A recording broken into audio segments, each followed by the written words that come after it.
Hello all and welcome to episode 26 of the Sky Fantasy Podcast by Fantasy Football Hub. My name is Andrew and I'm joined as usual by two of the most successful Sky managers in the game. Firstly, Paul McAnulty, a low scoring weekend, Paul, with the big guns not firing. How have you done?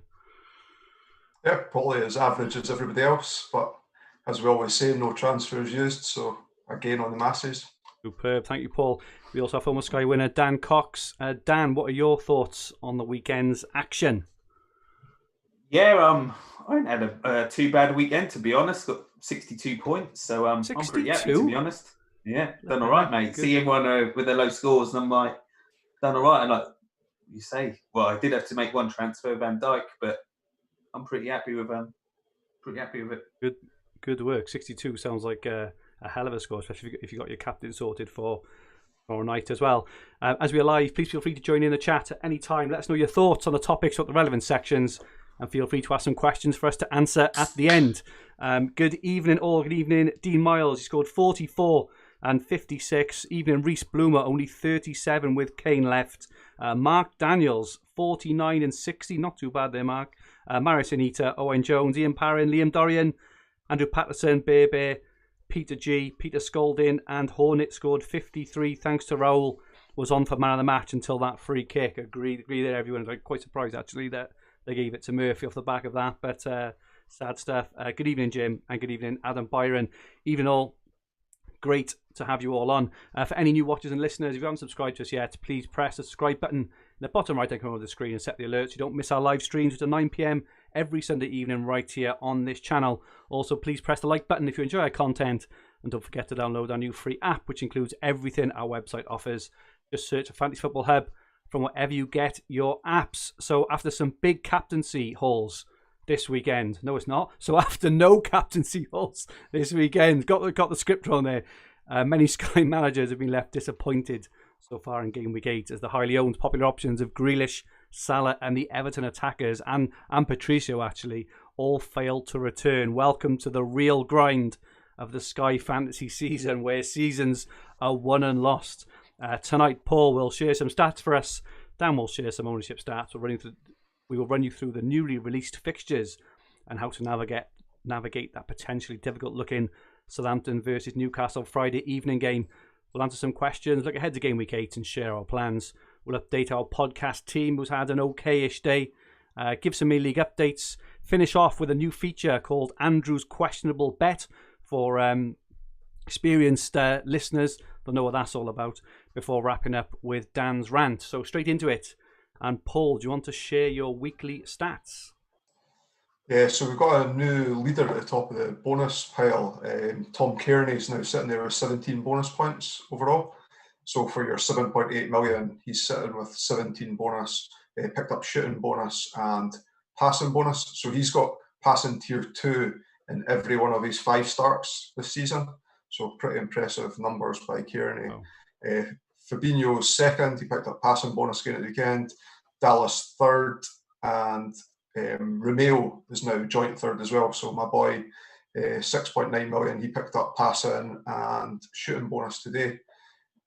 And then it's the usual suspects behind that, players that we've talked about many times before: Højbjerg, Calvert-Lewin, Rodri, Allen, Fernandes, Ayling, and Darlow are all sitting just behind Romeo and Dallas. That Kearney sounds like the kind of player who we're going to be talking about every single week and never bring in because he's just not like a sexy pick, is he? But he's just above that point, that price point. That I think we're looking at that. Højbjerg sitting at 7.4. He's just say Romeo 6.9. He's sitting just above that. But perhaps if there's captaincy requirements coming up and you're picking up a 2-for-1 and you've got an injured player, he might be someone that we look at as part of a string transfer or such like. Looking at the shots now, Kane's still top, Calvert-Lewin and Salah's just behind them. Bamford's the biggest mover. He's up to fourth now with 11 shots on target for the season in his 6 starts. And then tackles. So Mitchell and Dallas are both on 23, but after 9 tackles at the weekend, single game, it's the most I've seen since I started recording it. Wow. Andros Townsend is now joint with Dallas and Mitchell. So, we've talked about Dallas and Mitchell many times before, and to think that Townsend's now got the same number of tackles as those two is quite impressive. Someone mentioned them on the WhatsApp, the Hub WhatsApp chat before, and I think kind of everybody dismissed that. And we knew that Crystal Palace's fixtures were nice. In his 6 starts, he's only got 1 shot on target, but for 7.3, he's picked up tackling bonus 3 times now. So 9 bonus points there. Just on Mitchell, obviously, because he's really, really cheap, 5.2, I think, is he? And obviously, he started ahead of Van Arnold on the weekend, and then Van Arnold came on, and Mitchell went over to the right, I believe. Do we think Mitchell, is a realistic option moving forward? I'm still not I'm still in that position. Like if he lost his place, although I'm about to talk about someone else, but if he lost his place, where would we go afterwards? Yeah. But I guess Kilman was someone that I've pointed out from today's game. He picked up 82 passes, so picked up tier 2 passing against Newcastle, 5.3 million. I know a lot that maybe perhaps sitting on Robinson from Sheffield United doesn't look like he's going to be first choice. Ampadu came in against Liverpool, so Kilman up against Crystal Palace on Friday night. If you're still sitting with an injured player and you want to restructure your team, looking for some more budget, at 5.3 million, he's likely to pick up passing against Crystal Palace as well. You'll get to be able to see the team sheets. He's kind of the only one that I've really picked out that we hadn't really talked about in much detail before. Okay, mate, thank you. Just some scores on the chat. So Sean Thorpe, who I know who does some work with the Hub, scored over 100 points. I believe he captained Bamford on Friday night. Matthew Costa, I don't know if you're after just a cheap shout at here, Matthew. Apparently he scored 146 in his main team. Not sure kind of how he did that, but if you did, many congratulations there, Matthew, Evening Martin. And there was something about the DCL bet.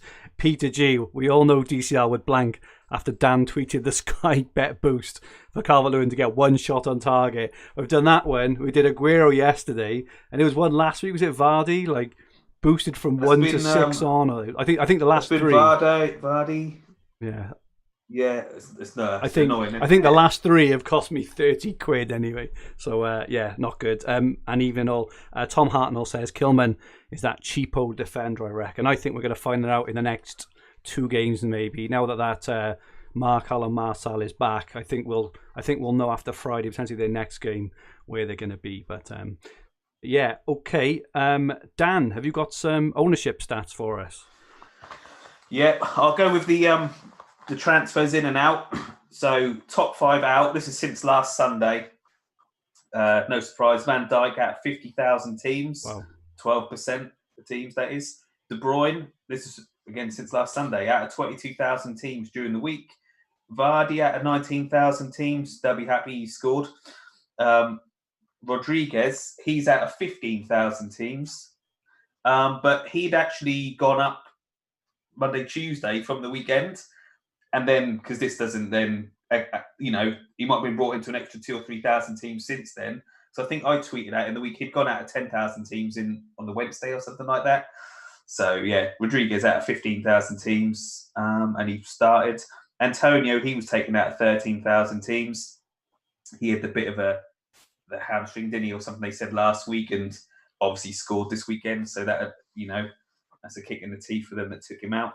The top 5 ins, Bruno Fernandes in 21,000 teams, Zaha into 19,000 teams, Grealish into 16,000, Robertson into 16,000.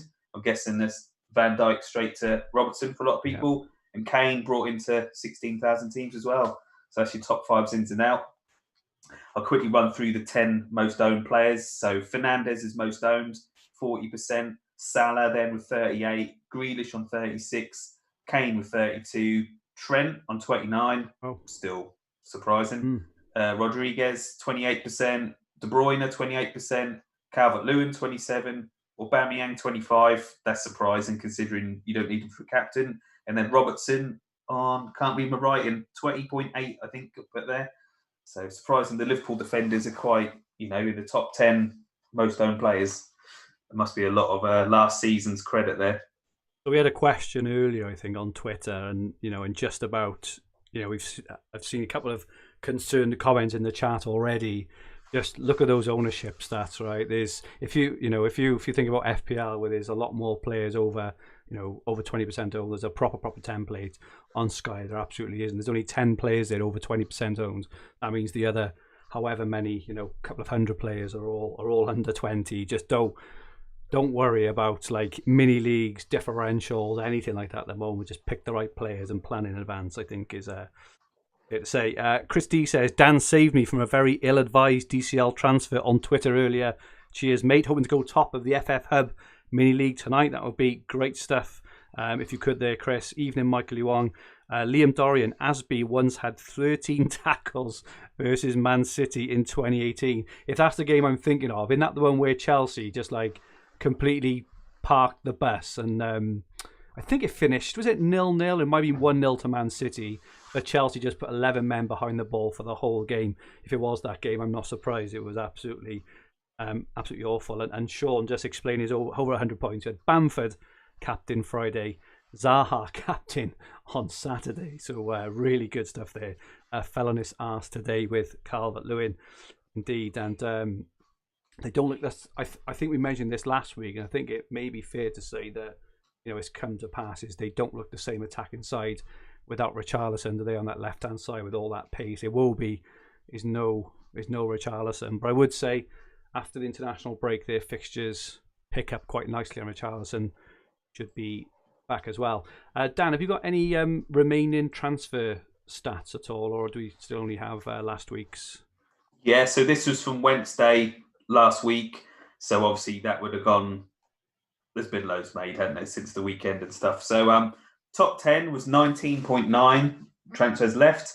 Top 100 was 24.7. Top 1,000 was 28.4, and the top 5,000 was 31.8. See, like that's not a lot. But when you say like Van Dijk's come out of 50,000 teams since last Sunday, and that's a lot more transfers coming off this list. The top 10 are going to be on about. Going to be out transfers in another 4 weeks or so, aren't they? Even the top 5,000, who are 9 down. We're only 6 game weeks in. We haven't even really got into any kind of territory where it's going to be difficult to get captains and everything. All the captaincies, in all fairness, so far have fallen quite nicely, and they all kind of Liverpool, Spurs, the odd Villa and Wolves maybe, but it's been easy. They're going to struggle when we get to the business end of the season. So. Talking about that then, Paul, are you able to talk us through the new fixtures which came out this week, and in particular on the evening of Friday the 6th of November, at the moment there is one fixture that not many players will have a captain for. Yeah, so it's Sky Gameweek 9, which is the weekend just before the international break. So Southampton play Newcastle on the Friday night. On the Saturday, Everton versus Man United's the early kickoff, so that won't move. Chelsea versus Sheffield United, the Sky 5:30 kickoff, so that won't move. We're still sitting with 3 o'clock kickoffs, so we know that they're going to get spread out. One will be the later on the Saturday, 2 or 3 on the Sunday, and then perhaps one to the Friday. It happened twice last season. We don't know that for sure. And on the Sunday, we've got Leicester at home to Wolves and Man City play Liverpool. So that's the Man City and Liverpool have been playing Saturdays because of the Champions League, because they play on the Tuesday night. So this is maybe the opportunity to get off players. If you were trying to go on a Man City player or a Liverpool player, that might be an opportunity to move off one of the players that you've got, perhaps Zaha or such like that play on the Saturday. But then the Crystal Palace game, I guess, or any others could move as well. So that's Southampton Newcastle game's the tricky game that you mentioned there. That's on the Friday night, so you can't pick up a 2-for-1 within the game week. So looking at opportunities, I guess it's only 2 game weeks away now, so the only opportunity is going to be next game week, where Southampton play on the Sunday, as do Newcastle. I just don't know how many Newcastle assets that you would want.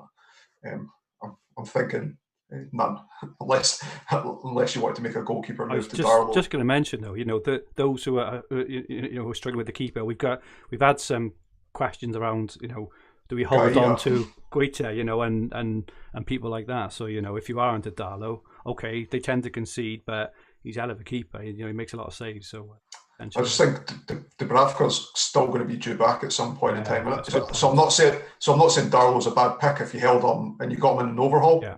Absolutely fine. He's picking up plenty of bonus, probably enough to justify having him from the overhaul start. But I certainly wouldn't be getting on him. But the Southampton game's the first game on Sunday, albeit it looks like their team's pretty settled anyway. But if you were looking to get on a Southampton player, Ings is going to be highly owned. There's a good opportunity to move off perhaps Salah or Werner or a Man City asset, Jimenez, Zaha. All of those players play before Southampton do, and then you'd be set for your captain on the Friday night, so you're making the most of it. Okay, so we had some questions in off at Bobby_Zimmerman. How imperative is it to have a player captain for every game day? He doesn't have one for Southampton. Newcastle haven't planned next moves, but is it worth risking team shape and plan for one game in which the player might blank? Really good question there, Bobby. Ron at Mince at SkyFF. If Southampton versus Newcastle stays a single game day, is it really a case of Ings or skip? Not many other options, possibly Romeo. Hornet at SkyFF_Hornet. How are you planning for that Southampton Newcastle Friday night match? Ings, the obvious transfer target. And Reese FF. Do we expect more fixtures to be moved to the Friday the 6th? I plan to get Ings in, but I don't have a 2-for-1. That's worth doing. Just answer the question about more fixtures being moved. That is the weekend of the international break follows. And I think Ian Parrin mentioned last time. Paul, you're looking at me. Is that right? Please say it's right. No. Yeah, sure. Yeah, I was thinking because you were looking at me like, no, it's not. But if that's the case, there shouldn't be, or there won't be a Monday night game. So it's probably, that they on the last one, they tend to stick a few on the Sunday. I think on the Sunday they had like 1 or 2 at 12 o'clock, 1 or 2 at 2 o'clock. I personally think there's like a 50-50 chance of the one being on the Friday, but I also think that we should find that out potentially before we make our next transfer, I would guess. So I think the advice from me there is just hold on, because if, for example, they move a Liverpool game or a Aston Villa game or a Leeds game of which we generally own, it may not be worth the move there. But just in terms, just as it stands, Dan, can I come to you first on your thoughts on how to manage or navigate that game? Who would your picks be? I disagree with what you both said. Like Ings, or people have said it's Ings or nothing for me. I think I will go for Ings because I just think everyone's going to have him. So it's just the move I'm going to make. But I don't know. Like you said, that weekend there can't be a game on the Monday, can there? Because the international break, and there's 1, 2, 3, 4. There's 5 3 o'clock games currently on Saturday. I still think another one's going to move to the Friday. So depending on what game moves, if they move, they're not going to move Everton. Well, Everton Man U is going to be the early one in excess on BT. I just don't know. If they move that West Brom Spurs to the Friday, then you don't need to worry. But that's just so annoying. We're talking less than 2 weeks away, and we don't even know if there's going to be a second game on the Friday or not. So it's so hard for planning. That's why I've looked at these fixtures, but I'm just certain they're going to move. I'm just hoping we're going to find out early part of this week, because I just hate leaving it all last minute. And do you know what I mean? Because I know a few people today went on Ings today because they could have took Salah out for Ings today to get a 3-for-1 or whatever. But it's just so annoying. But yeah, it's Ings or no one for me. It's one of them ones, you just skip it and hope it's going to be a 0-0 or something like that. But I'd rather go for it and hope that Ings is going to get a couple of goals and a good points haul. I think it's a decent fixture, and by jumping on the game early, they've also got Villa as well. So having Villa Newcastle, I'm not sure who they've got kind of after as well, but having Villa and Newcastle are probably decent games as well. If it was like something like Wolves and Man City or something, and maybe a bit less inclined, but they're quite good games. He is on penalties as well, which is obviously quite a big thing. Even this afternoon, against Everton, he didn't get any goals, he got any assists. So they're clearly playing all right. They kept a clean sheet. So I personally think Ings is the one there. Any other options? Paul, can you think of any other options? Obviously, your boy Romeo is an option at 6.9. Yeah, so the way that I would work it is who do you not want in your team? Yeah. Or is there anyone you want rid of? Is there any injury doubts? Is there anyone you're not going to use for captaincy coming up? Now, it might mean that your 3 strikers are all, you've got plans for them or you don't want to remove them. And if that's the case, then I might consider it's thinking long-term and structure your team and how you want to shape it. So if there was anybody that you were holding, as I say, had lost their place or you were looking to get out at some point, and you could do one of those sort of string transfers. So you move someone onto Romeo and then Romeo onto someone else without affecting your forward slots, then that might be a possibility. I'm sitting with Jimenez just now, who I was wanting to get rid of anyway, and I was going to do the Jimenez to KDB move on the Saturday. And now I'm just thinking I'll do Jimenez to Ings, get the Villa game, get the captaincy game, and then move on to KDB. So I'm getting to where I wanted to get to with the transfer. 1 extra move, but I'm getting 3 games out of it because I'm getting the captaincy. So effectively that's 2, and then the Villa game out of it as well. I suppose though. So let's just say the Leeds game or the Spurs game, whatever, is moved to that earlier Friday. Would you probably go with your current players then and kind of ignore that Southampton fixture then? Yeah, probably.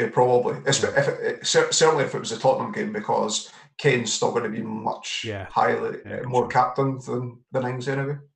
Okay. And Dan, anyone else? So I think with Adams, he's only 7.9. So if you are playing potentially, like a 4-3-3, like a 4-4-2, or you've only got the 2 up front. There is a potential there to maybe move on to Adams potentially, because he's around the cost of like an average defender. Say looked very sharp again today. I think there's a comment in there off Bear. Chadham's looked sharp. Owen Johnson moved in Vestergaard today and captained him, which has worked out quite well. So he got clean sheet today, and he's got the captain for that Friday. Well done, Owen. But yeah, any other advice, guys, apart from probably wait until next week to see if the fixture stays or not. I think all 3 of us are on Jimenez actually, aren't we? So I think it works out well for us in terms of we've got the captaincies out of Jimenez we actually wanted, which expires on Friday home to Palace, and it's kind of a natural move anyway. For those who haven't, so for those to answer Bobby Zimmerman's one, and to answer Ron's example, would you say that, and I know it's team dependent and budget dependent, but would you say you should try and get Ings in if you should? I think my advice personally would be yes, due to the fixture. Would you guys say yes, you would do it, or is it worth a skip potentially? For me, I'm going to get him in. If the fixture stays the are, like I said, unless something they bung Spurs on the Friday night, then it's going to be Ings for me as captain, because he'll be a popular pick. And that's if it was Fulham versus West Brom, I'd probably skip it. But not you want Ings. I'd have been happy if I had Ings captain today, 2 assists. So yes, it's going to be Ings for me. And Paul, is there any kind of skip there at all, or would you just have Ings and that's it? I just wouldn't do that. I think I made a plan with the overhaul to have the most highly captained player every day, so that I wouldn't lose any ground, or I wouldn't lose mass ground after one game day, and that's kind of the plan that I'm still sticking to, and that's why I've saved transfers to date to use them in situations like this. I think that for me is the really important point, and if you're listening every week, our advice is hold your transfers back. Don't make those luxury transfers to take out the players just because they're not playing well or whatever else. This is the time to use your transfers, because if Ings gets a goal and assist, for example, on that Friday night, and you don't have him, you haven't got any captain, that could potentially be anywhere between 34 and 40 points, along with the bonuses and all that stuff again. So that's the time to get the captain in for these kind of highly captained ones, where you look forward to cheering on the best player in the game, on the only game of the night, rather than hiding behind the sofa or going to watch I'm a celebrity or whatever will be on at that time, or Strictly or whatever else. So yeah, I think that's very, very fair. Thanks for the advice there, gents. Hopefully that's answered it for everyone. The Vestergaard move is pretty good. He's sitting. He was just shy of bonus in the last couple of games before this game week, and then picked up passing bonus today. So well done on the transfer and the captaincy. It was a nice move. Good stuff. So on to some questions we had from our Twitter followers. Mikey U. Antonio is a worry coming off early again. Hammy again. Any concerns from you guys? Dan, are you concerned about Antonio? Yeah, a little bit. But like I say, I won't be doing anything now. I'll wait to see what news we hear during the week and sort of assess it during the week and make a move next weekend. If maybe I know we then got next weekend. Then have we got another round, or is it? There's 2 rounds of games in it, then international break. So I might keep, like I say, he scored against. He won. People thought he was going to be out this weekend. Started, scored. That's enough, innit? He only played 50 minutes or whatever, but he done enough. So I think unless he is going to be out for a miss, maybe 4 games, if he's going to miss the odd game or 2, I'll probably just leave him in. Paul, yourself? Yeah, if Antonio's hammies were both good, he'd probably be a 9 million player as opposed to an 8 million player. So we'll take the risk and carry on, I think. I completely agree. I think he's a superb option. He's also a good, a good West Ham only option. So, a lot of players have only got Antonio from West Ham as well. So, when their game at some point does kind of fall on there, he's probably the best option there. Their fixtures, they're away to Liverpool next week. So even if he does miss that one, which I don't think he will, the week after he's home to Fulham, he's then got Sheffield United after the international break, then Villa, then Man United, then Leeds. So, he's got the fixtures to thrive anyway, unless he's out for me for 4 or 5 weeks, and even then I'd have to think twice because of his price point. For me, at the moment, if he's playing up front by himself, the main man, he is a season keeper because he looks dangerous, and I think he's on penalties as well, which is obviously really important.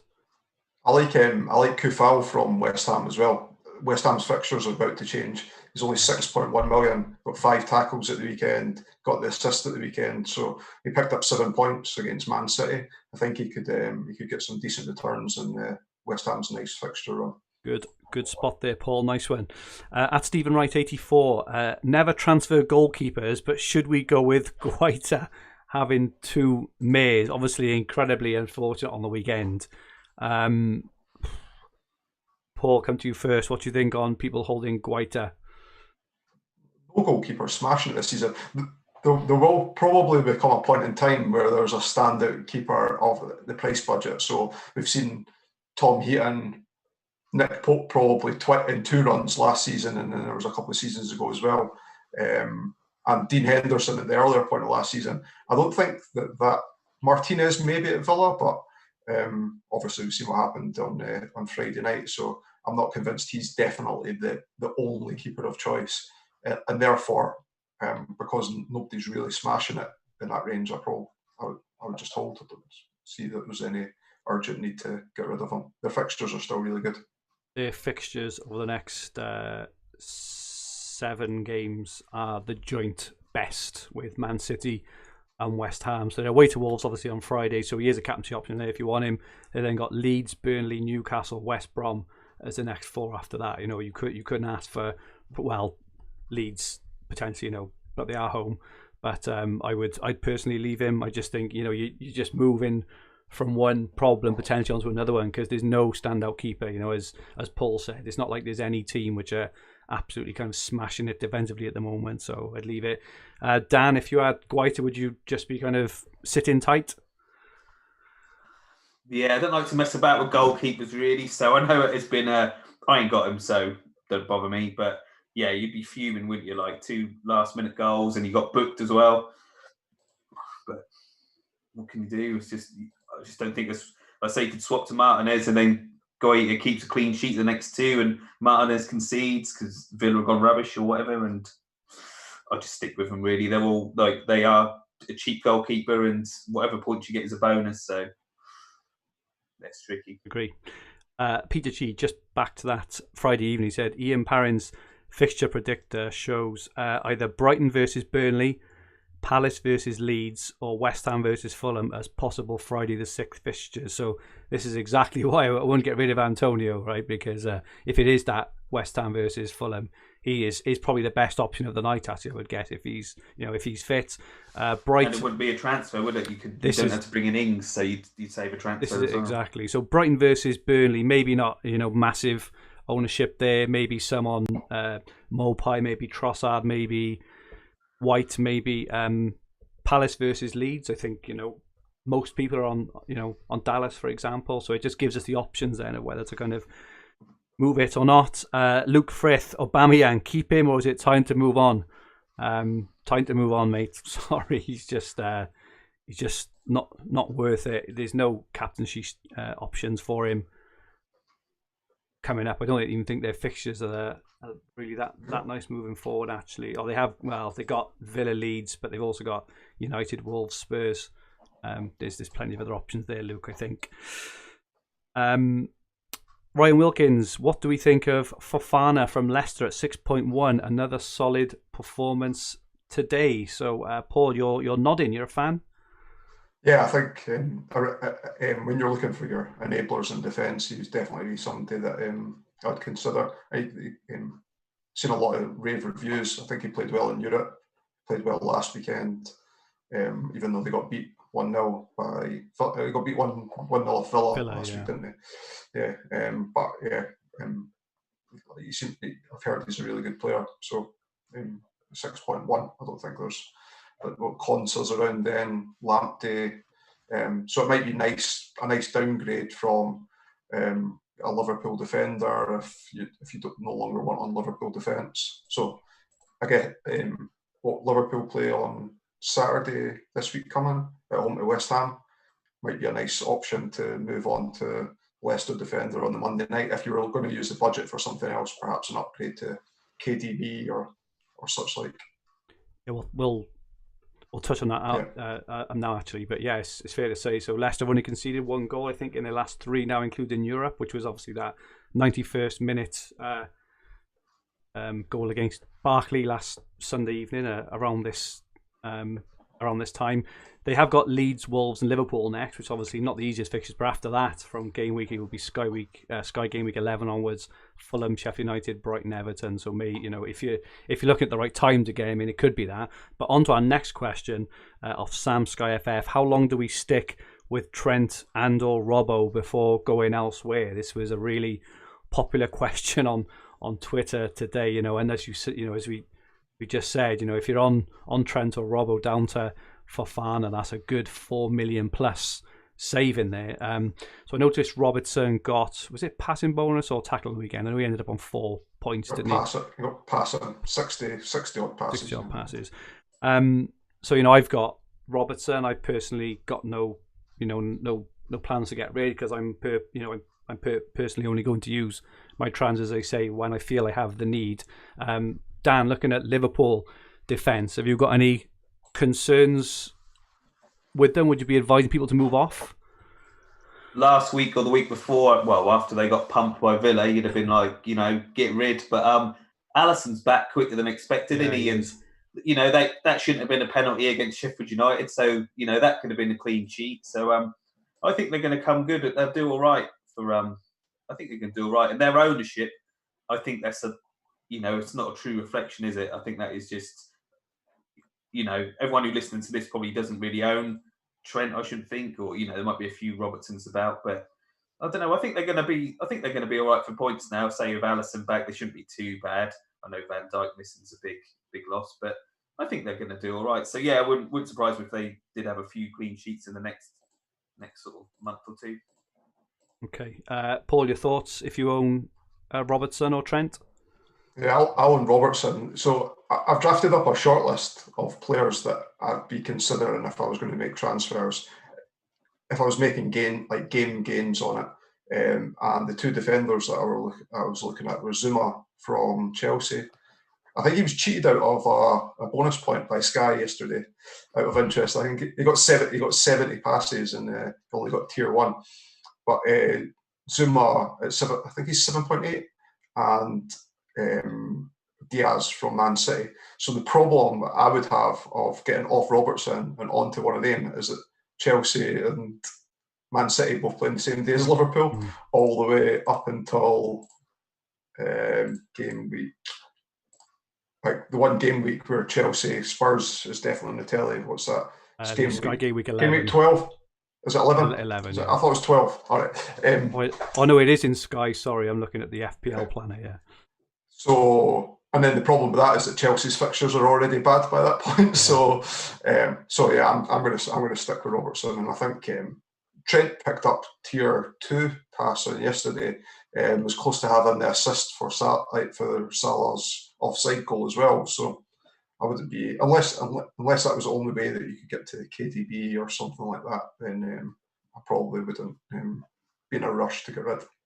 Yeah, I think that's the thing again, isn't it? You know, if you listen to this every week, if you use Ian's planner and you've planned your transfers in ahead, I don't think at the moment there's any kind of need to. You know, we just use next Friday as an example now of a time to potentially the need to use a transfer. You know, unless you're desperate to get in, you know, a player, a high value midfielder or forward that you already haven't got a price point for. I personally just leave it, right? And there will be an opportunity maybe in the coming weeks where you will actually need it. So that's my advice. But you know, obviously everyone sees it differently, and you know, and do what you want. Salvo de la Vega. So he's asked a few questions tonight, and I've ignored all of them so far. So I'll go through all of them. Yes, I am in the £20 league. Yes, answered earlier.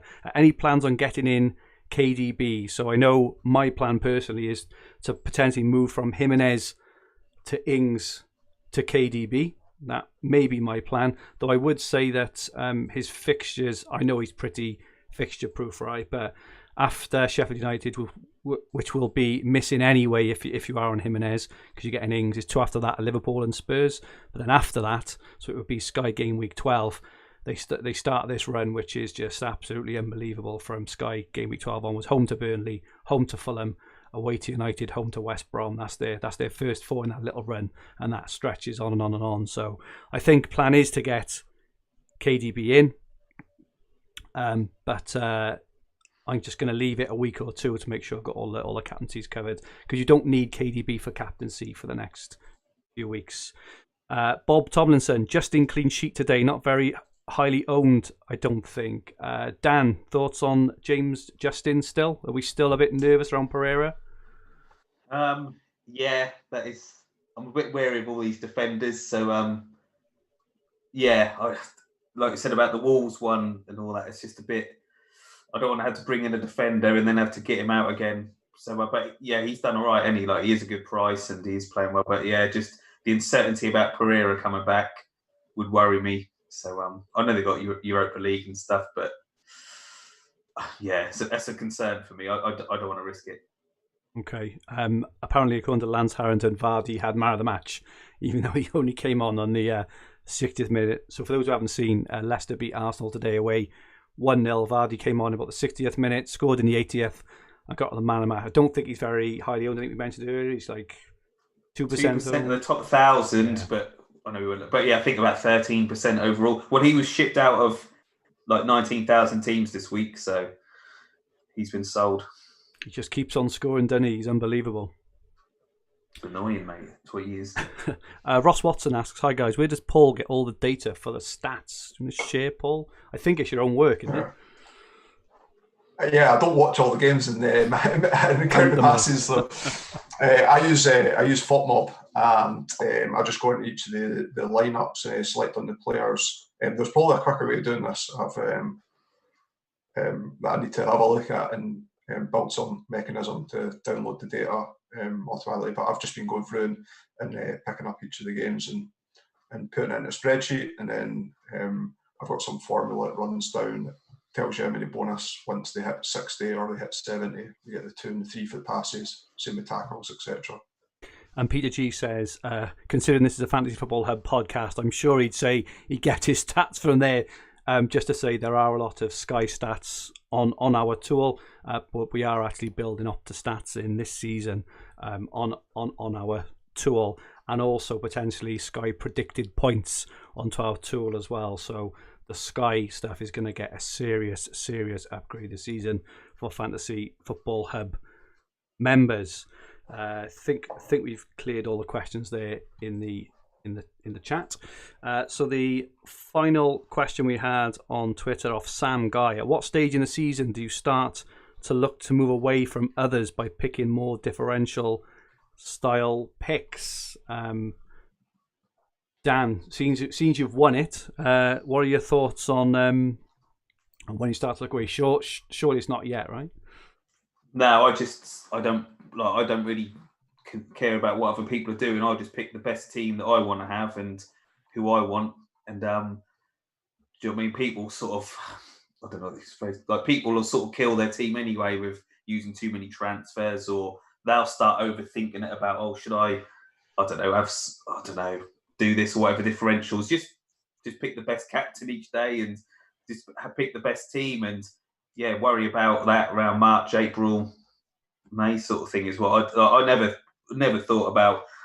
Oh no, I won't go for Bruno as captain. I'll bring in Rashford or something. So I want a differential. It's like I just want the best captain and who I think is going to score the most goals. And that sort of really don't come into. I was only thinking about that towards the end of last season when I was trying to get into the top 100 and struggling around 200 or 300. And that's when I then did bring in Rashford or whatever, just to try something different, which was a waste of time and didn't help me at all. So I don't really think you need to, really, unless it's sort of desperation at the end. But for now, just pick the best players, and that's it. And Glenn Murray says he's desperate. Plans are out the window, Fergie. If this is any solace to anyone, Liam, who is live, was on the chat, who's obviously been on the podcast and will be on again in the future. So Liam missed both Aguero's brace hauls last year in Game Week 3 and Game Week 4.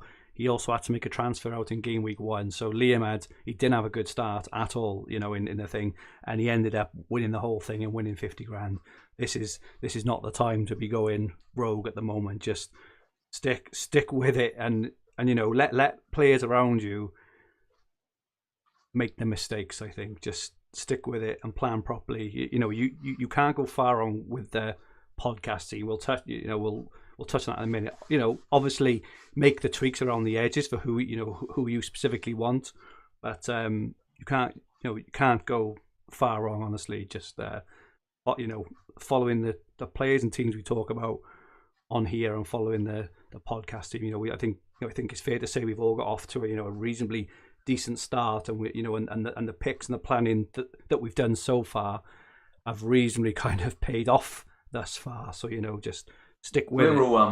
We're all doing all right, aren't we? We're all top 5,000, aren't we? And one or two transfers, we're doing all right. And I know, like when we spoke, we're on Grealish, we're on Salah, we're on Jimenez, we'll be on. I know we've all got the same, and it might seem boring, but we're doing all right, and that's sort of it, isn't it? But as we go on, we might have different. But at the minute, I know it does seem boring, like everyone's on the same, but just. Well, I think that's why we weren't too I'm not speaking on behalf of you guys. You can mention after, but with Salah yesterday, I know on another day he could have got a brace, or he could have got a nice points haul, but I wasn't too disheartened with his 2 points, knowing that he was the most captained player. Exactly.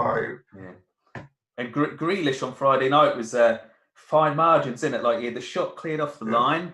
He had that other great run, didn't he? And keeper saved it. You think another night he scored 2 goals, and I know it weren't a penalty, or people said weren't, but that could have been a pen another day. So he could have an assist. He could have man of the match, and he finished the game with. I think he got booked as well, didn't he, or whatever? And I think what could have been sort of thing, but that's it. And also, say like Friday, I remember seeing on Friday night, a lot of people had put up this Bamford captains. You're like, oh my god, people have got Bamford, but when you actually looked at the team, they didn't have a captain for Sunday, didn't have one for Monday. So it's like, they did get 40 odd points there, but they're now going to have to make a transfer to bring in someone Sunday and Monday.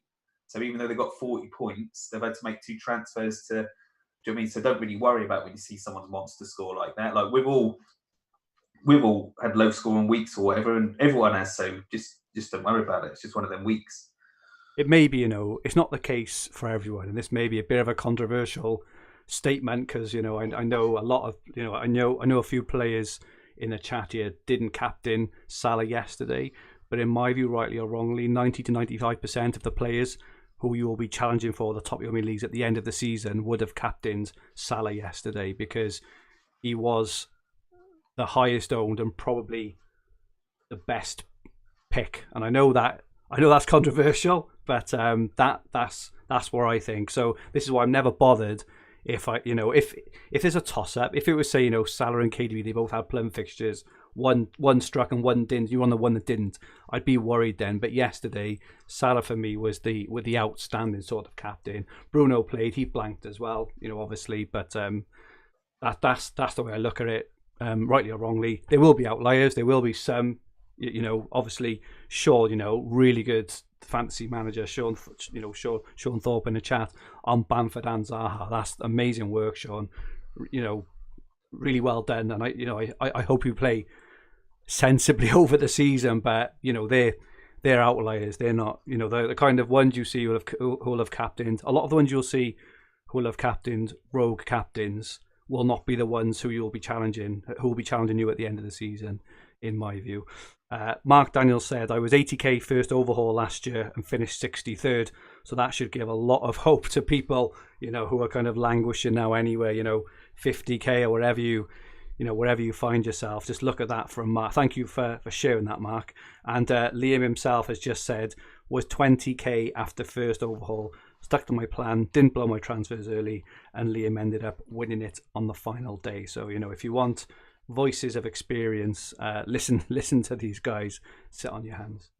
I remember Liam saying, I think it was start of this season, so you're asking about the question about the when to start playing differentials. Yeah. So after the second overhaul, I think he had all the major captains. So he had Aubameyang, he had Nick Pope, and he had Antonio, I think, were three of the big single day captaincies.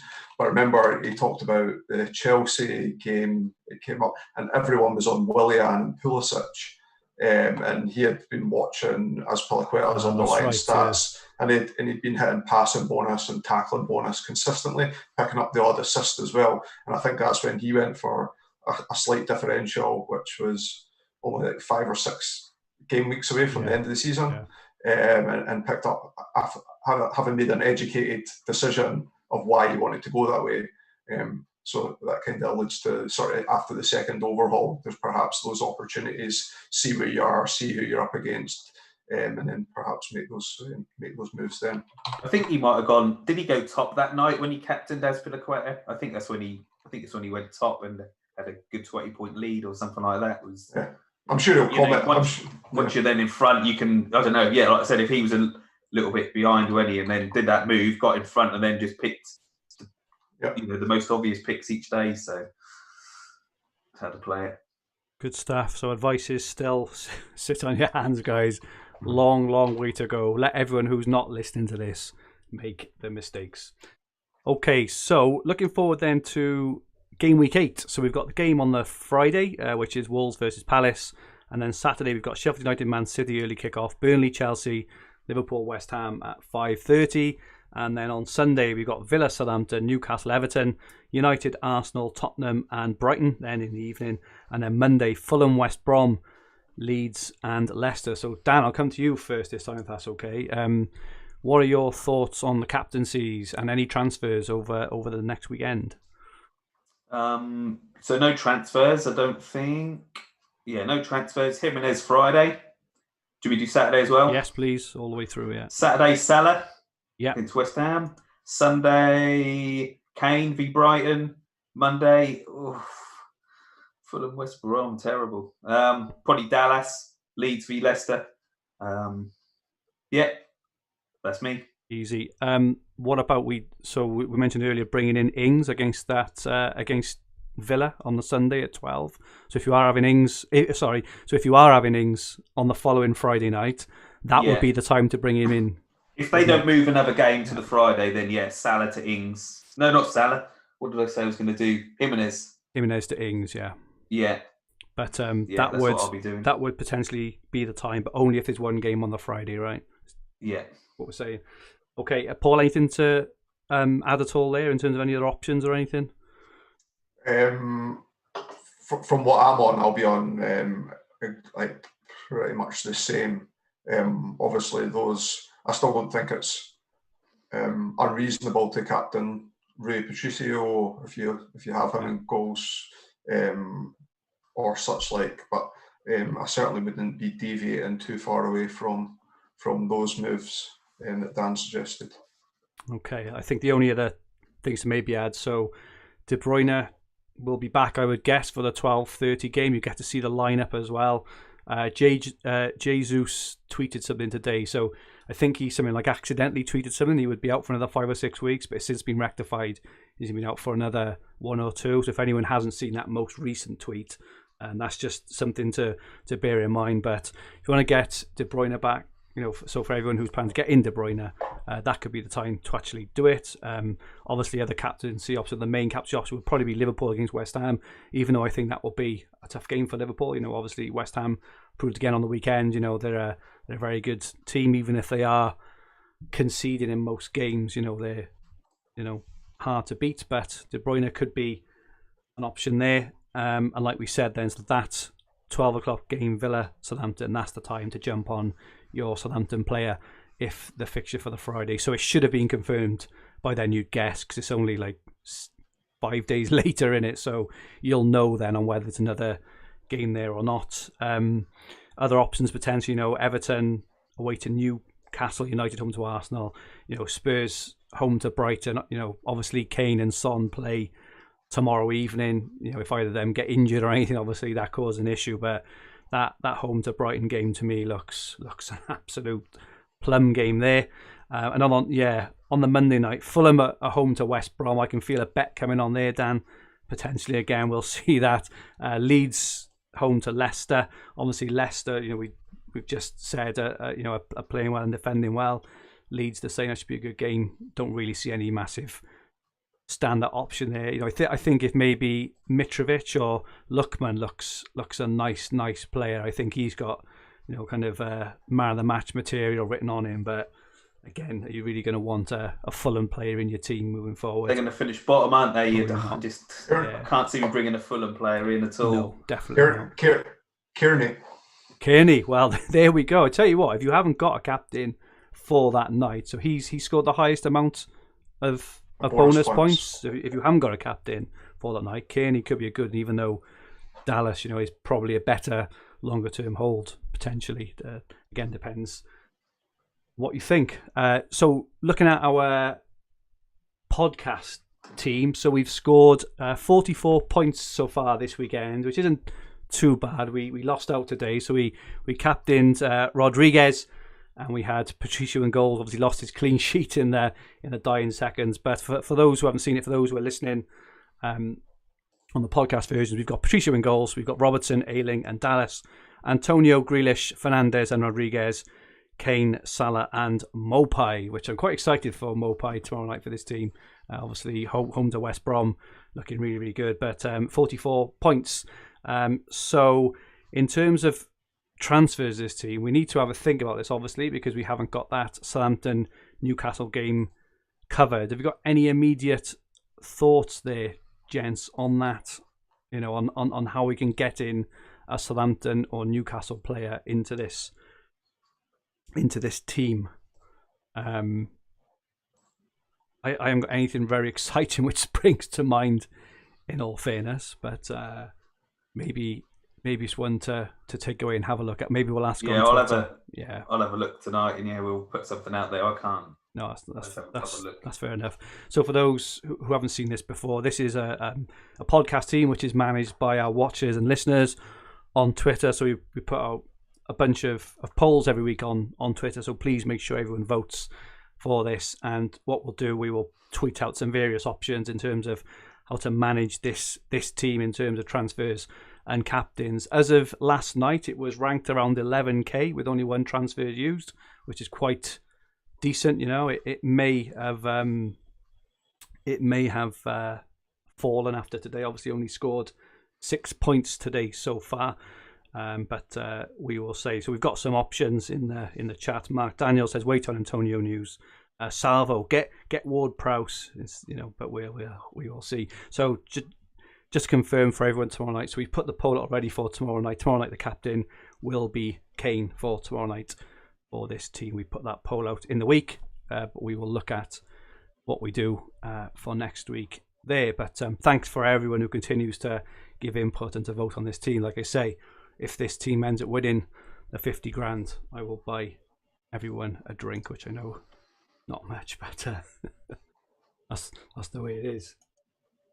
We move on to our Hub £500 Members League update. So this is as of last night. Sorry guys, oh no, I can't see. So in 10th place we've got Oliver Colgan. In 9th place Mark Burgess. In 8th place Colin Richards. In 7th place Michelle Burnett. 6th place Sean Robertson. 5th place Katie O'Neill. 4th place Mark Richardson. 3rd place Christopher Forbes. 2nd place Chris Downer. I'm assuming that's the Chris D who's in the chat now, who said he hopes to move top. He's having a hell of a season. He's on 576 points. He had a hell of a day yesterday. Moved up 36 places yesterday from 38th to 2nd. So well done there. And top is John McEwen on 580 points. So well done everyone at the moment on there.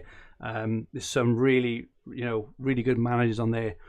Top 10 looking very, very strong. That is a lot of points during the season. Let's just hope you haven't rifled through 9 or 10 transfers already. But well done everyone there. And just a quick look at the top of our Four Nations League. So again, this is of last night. It doesn't include today's games. In 8th place, representing Ireland, reigning champion 2, Liam Dorrian on 462. Our Sky podcast team is then 7th on 469. Liam's other team then is 6th. Dan Cox Fantasy Football Hub team 494 is in 5th place. 4th place, Paul McAnulty, House Husbands Fave on 505. Dan Cox Supersonic 510 in 3rd. Paul McAnulty Housewives Fave 2nd on 512. And Fergie Time by Andrew Ferguson 528 points at the moment, still bringing it home for the Welsh, though it is very, very, very early days. But I'm pleased you're top, mate. That is good. That just goes to show, like Nani when he was at Manchester United playing alongside Rooney and Ronaldo. You know that helps, doesn't it? Thank you, mate. Really appreciate your support there. I won't swear on air, but it's not Darren Gibson, no. No, it's not. No, but thanks for your support, gents. Really appreciate that. We're all doing. I'm really pleased with how the three of us are doing.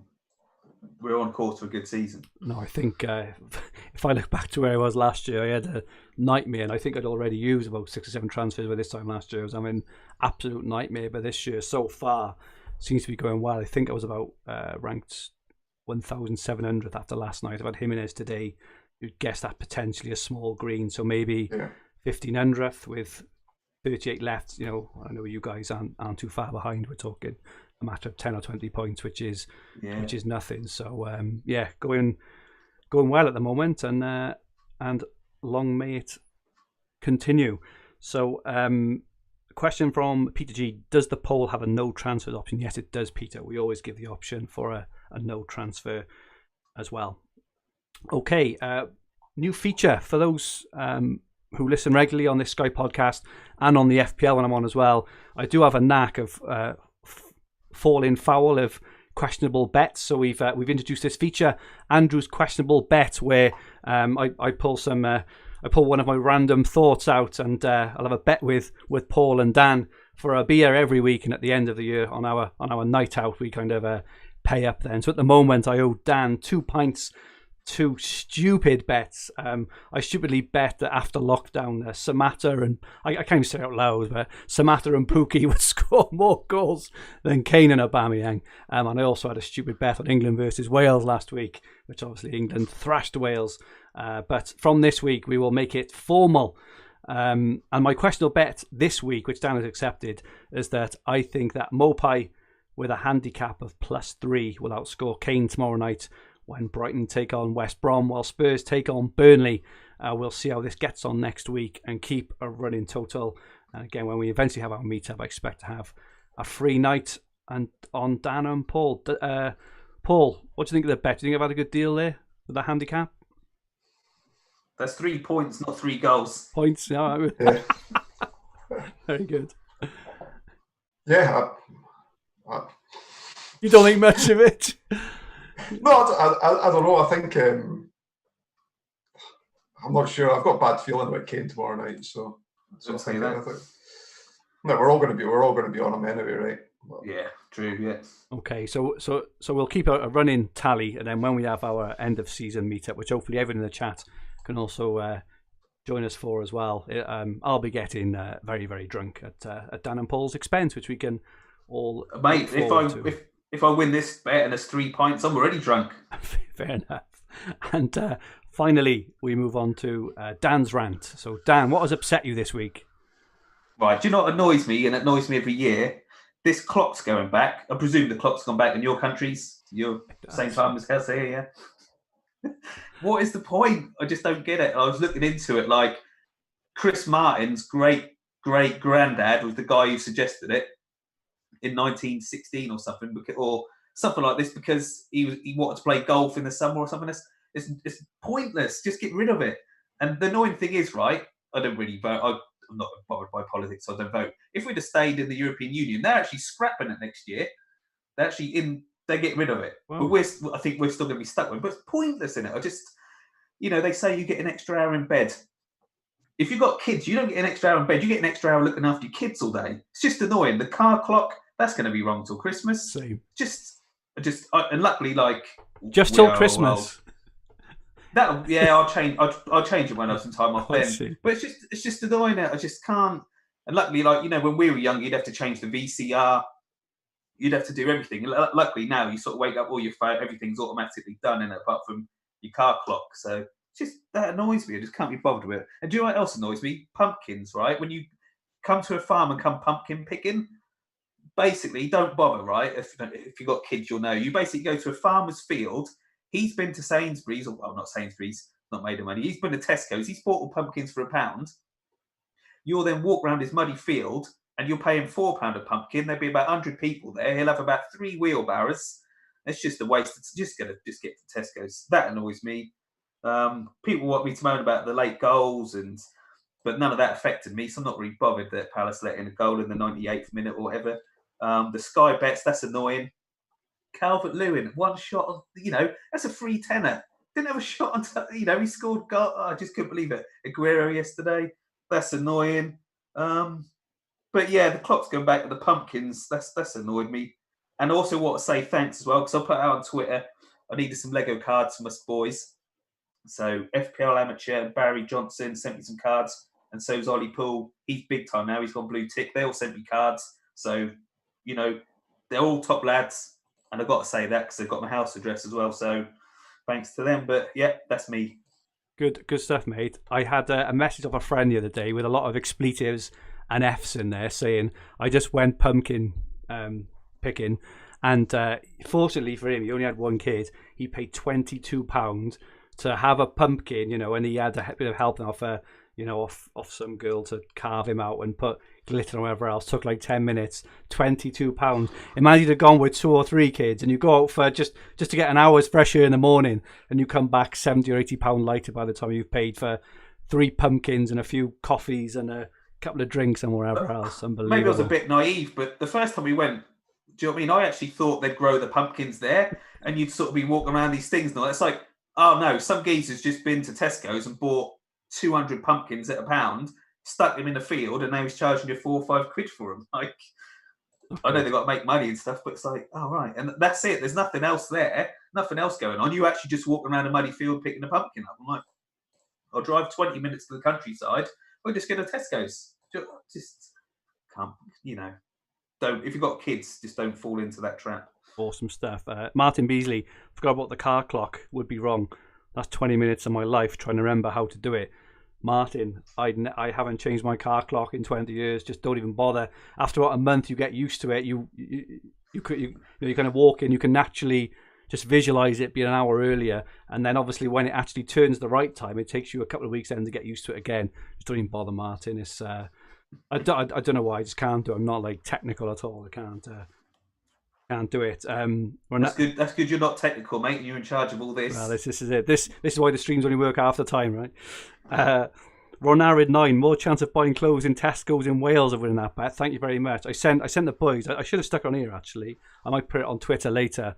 But I'm based in Wales, and we've been locked down to a point where you can't buy clothes, you can't buy books, you can't buy cleaning products, and you can't buy anything else. That was going to be one of my rants, but I didn't want to get political on here, so I'll just kind of mention it. But that's the state of the country I live in at the moment. It's not good times at the moment. Lance Harrington chucked some seeds in the ground in March, ended up with loads of massive pumpkins, saved cash, didn't have to give money to any farmers. There you are, Dan. Pop round Lance's house next week. Look, find out where he next year. Find out where he lives. Lance is the one. For everyone watching and listening on this podcast, if anyone needs a pumpkin, just speak to Lance Harrington in the chat. He will sort you out free, no problem at all. So thank you so much, as usual, everyone, for supporting us and interacting with us on this stream. One favour tomorrow, could everyone please retweet the podcast when we tweet it either later this evening or tomorrow morning. Dan, where can people find you? Twitter, Dan Cox 82. Please give us a follow because the cat's still got more followers than me. Paul, where can we find you? Twitter at Paul McAnulty 1. It's MCANULTY. And my Twitter handle is at Fergie222. This podcast and video will be on the Fantasy Football Hub, Sky and TFF YouTube channel and available in all major podcast platforms. If you liked what you watched, please click the like button and remember to subscribe in the bottom right-hand corner of the screen. If you enjoyed your listen, please rate the podcast and leave some comments. Our handles on Twitter, Instagram and TikTok are at FFH_HQ.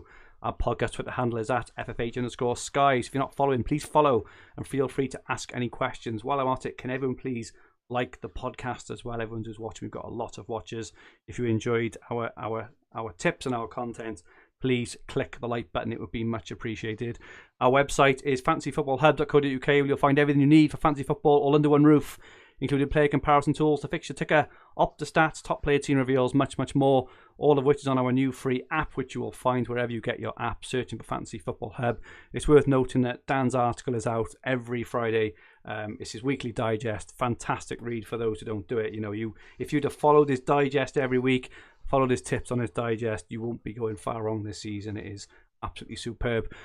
Good luck to all watchers and listeners this week. We'll be back next Sunday. Looking forward to game week 9. We will see you then. Good night all.